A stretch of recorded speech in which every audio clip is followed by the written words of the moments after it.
Oh, I'll try again. Messed that one up. Good morning, people, peepettes, and all the people that are out there. Hope you're all well. It's another cold Sunday morning, but apparently we're due a 30-degree heat wave again soon.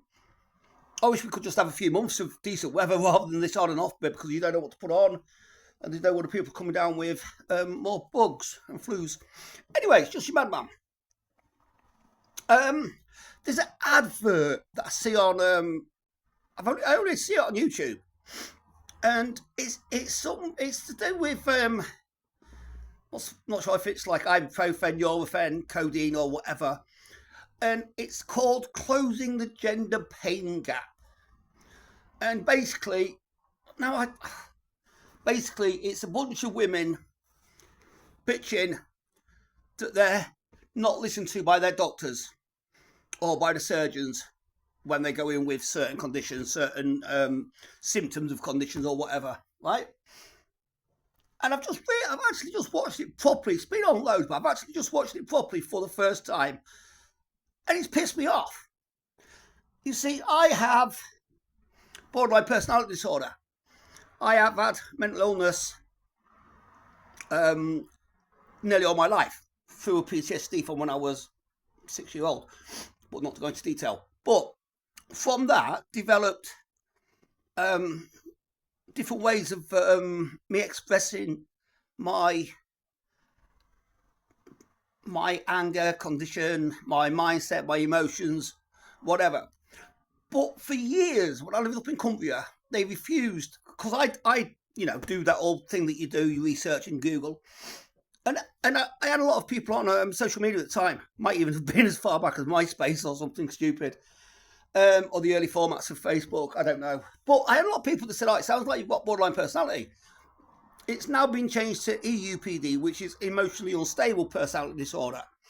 But for many, many years, I could not get a diagnosis, no matter what they went through with me, of borderline, because it is an emotionally...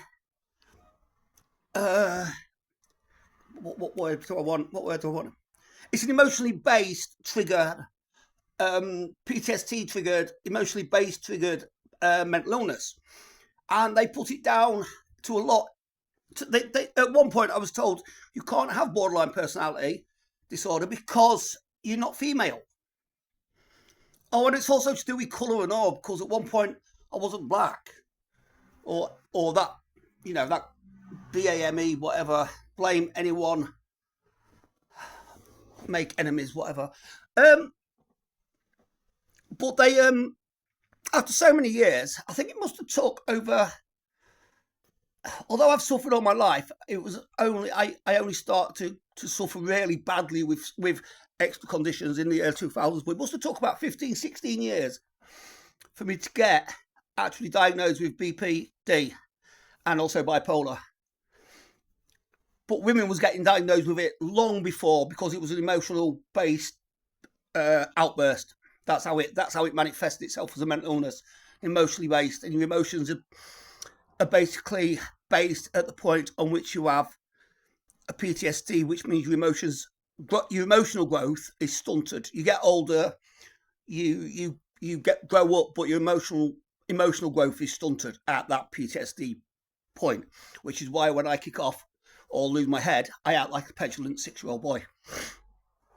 And then a few years ago, I started suffering with loads of aches and pains, sweats, couldn't control, I still can't regulate my body temperature, and all these things. And my next door neighbour at the time said, oh, it sounds like you've got what I've got, which was fibromyalgia. But again, excuse me, it took a long time, because that was put down to women's problems, to grown-up women's problems that they all moan about, but that's just part of nature, and I'm sure they're not the first ones to have it. But, sorry, that was just pointless. Don't mean that. But fibromyalgia was put down to being something to do with women's, if it was like nervous system or reproductive system or something. So when this advert's bleating on about a gender pain gap, and they're trying to close it so that more women are listened to, what are they? but none of them actually have a response like I've just given you. None of them can give a direct answer as to why. You just got this big slogan in the background saying, "Oh, you're just too stressed, or you're tired, or you're." But none of them actually tell you that what they haven't been diagnosed with. That's just two. That's just two conditions that I've got personally that I haven't. That took me a long time to get diagnosed with because they was predominantly female-based conditions. So that's just rant. That advert pisses me the fuck off, and whatever product it is, I'm going to look at it properly next time. Whatever product it is, I'm boycotting it. I don't care if that sounds petty and stupid. It's what I'm going to do. Again, petulant 6-year-old. I'm not doing that, and I'm not having that kind of thing. But yeah, if there's a female out there that can come on and tell me a physical or mental condition, illness, ailment, or whatever that they've got that they can't get diagnosed with because of the gender pain gap, let me know. And if it's anything like your endometriosis, that thing's to do with your vowels, for fuck's sake, your reproductive systems and all that lot, that's not a gender pain gap. That's just a lack of understanding by the doctors. Because it's not like they're going to tell me I can have it, is it? If it's just a female reproductive thing. Anyway, that's my Sunday morning rant. That's what happens when you wake up for about the 7th day at about 2:30 in the morning. So everybody stay safe. Look after your friends, your neighbours, your elders, your relatives, anybody around your table, anybody near and far. And like I said before, if you go into the streets and you see somebody that just needs a G up, just give them a hello. You never know, it might help. And also, though, look after yourselves, because remember the old saying, you can't pour from an empty glass. So you've got to take time sometimes to refill and refuel yourself. Stay safe, stay proud, stay loud, and again at the moment, stay guarded. Because you never know what's around the corner. Peace.